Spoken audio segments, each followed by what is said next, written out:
Hello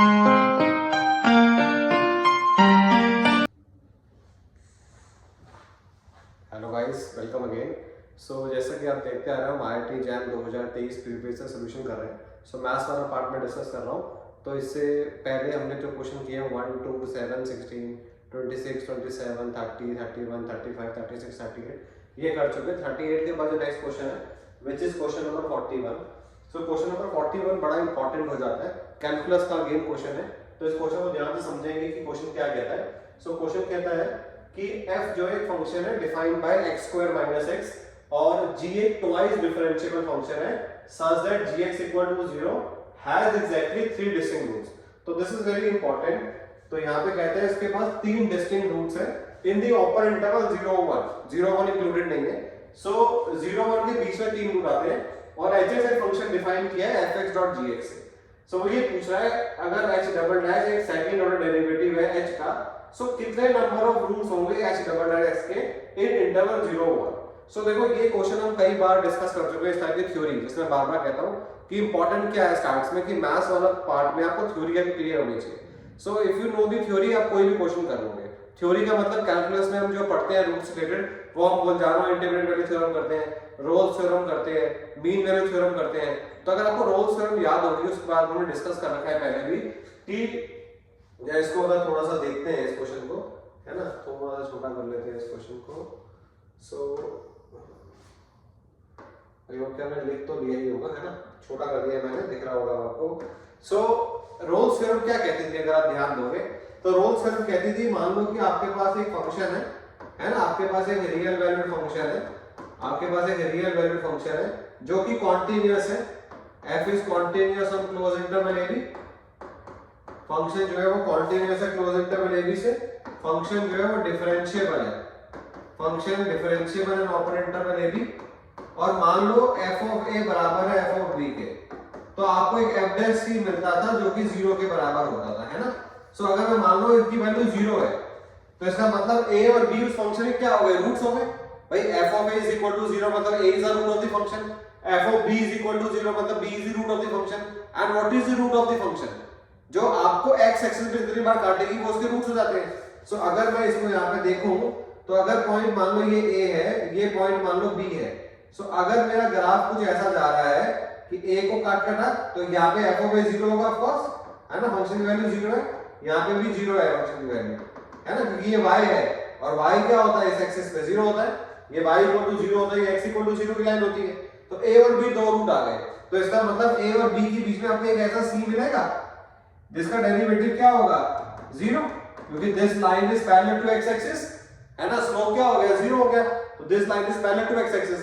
तो इसका मतलब रोल्स थ्योरम अगर आप समझो तो हर दो रूट के बीच में डेरिवेटिव का एक रूट पक्का होता है। इस रूट को आप ध्यान रखो, हर दो रूट के बीच में अगर फंक्शन के दो रूट हैं a और b में तो उसके बीच में एक डेरिवेटिव का रूट मिलेगा। इतना अगर आप कांसेप्ट क्लियर हुए क्वेश्चन खत्म ही हो गया। तो अगर वो डेफिनेशन अगर आती है तो इस क्वेश्चन में कुछ नहीं रखा। क्वेश्चन को फिर से देख लेते हैं। आपके पास एक फंक्शन दे रखा है fx is equal to x square minus x, इसका मतलब x माइनस 1। तो इसका मतलब fx कहां 0 है, x इक्वल टू 0 पे और x इक्वल टू 1 पे। Is this clear? तो इसके दो रूट आ गए, कौन से 0 1 बाउंड्री वाले आ गए कि भाई आपका ये फंक्शन है इसके रूट कौन कौन से हैं, 0 और 1 दो रूट आ गए। और एक gx फंक्शन है उसके दो रूट हैं किसके बीच में, 0 1 के बीच में। तो in 0 1 we have 3 distinct roots, 3 distinct roots, ठीक है जी। तो भाई दो रूट को आगे 0 और 1 और इनके बीच में 3 और आ गए। तो hx जो फंक्शन है, hx जो फंक्शन है वो बना किससे है, fx.gx से बना है। इसके दो रूट है, इसके 3 रूट है, तो hx के कितने रूट हो गए भाई, 5 रूट हो गए। hx के 5 रूट हो गए क्योंकि भाई fx अगर 0 है तो hx भी 0 होगा और gx जहां 0 है वहां पे भी hx 0 है क्योंकि प्रोडक्ट में है। तो hx के 5 रूट हो गए, hx के 5 रूट हो गए, hx इज इक्वल टू 0, ठीक है ना। तो ये कितने पॉइंट पे 0, 5 रूट पे 0, तो कुछ भी आप नाम दे सकते हो कि 0 a1 a2 a3 और 1।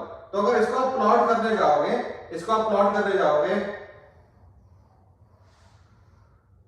सो मान लो ये आपके पॉइंट है 10 पॉइंट, ये आपके 5 रूट है, ये hx के, तो h डैश x क्या मिलेगा, यहां पे मिलेगा 1 रूट, 2 रूट, 3 रूट, 4 रूट। तो h डैश x कितनी बार 0 हुआ, 4 बार। अगर h डैश x के 4 रूट है तो let's plot h dash x। तो ये 1 रूट हो गया h डैश x का, ये 2 रूट हो गए, 3 रूट हो गए, 4 हो गए। तो डबल डेरिवेटिव कितने होंगे, 1, 2 और 3। क्वेश्चन खत्म है। तो h डबल डैश x के नंबर ऑफ रूट्स कितने होंगे, 3 होंगे सर। क्या मुश्किल है इसके अंदर, कुछ मुश्किल नहीं है। तो आपको बस ये ध्यान रखना था कि अगर आपके पास 2 रूट है ना, तो उसके डेरिवेटिव का 1 रूट मिलता है। तो h डैश x के 5 रूट थे, तो h डैश x के 4 हो गए और h डबल डैश x के 3 हो गए। एक एक कम करते जाओ, बस खत्म हो जाती है थ्योरी। इतना सा अगर आपको पता था तो इससे आसान क्वेश्चन नहीं आ सकता। तो this is the very very easy question. इसको आप ध्यान से करेंगे।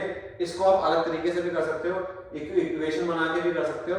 तो जैसा भी आपको ठीक लगे वैसा कर सकते हो। You can let any g x function with distinct root हो, वैसा भी आप कर लो, है ना। अब इसके अंदर हमें इंक्रीजिंग डिक्रीजिंग बोल जाना थोड़ा लगाने की जरूरत नहीं है, बिकॉज़ जीएक्स के लिख के दे रहा है कि डिस्टिंक्ट रूट्स है, तो क्यों दिमाग लगाना है। तो इसलिए चीजें सिंपल रखो, या क्वेश्चन पेपर में और भी आ जाते हैं ऐसे। मान लो कि ऐसा आ गया fx = x - a, x - b, x - c। तो इस फंक्शन के कितने रूट है, 3 रूट है abc। तो h डैश से कितने होंगे, 2 होंगे सर।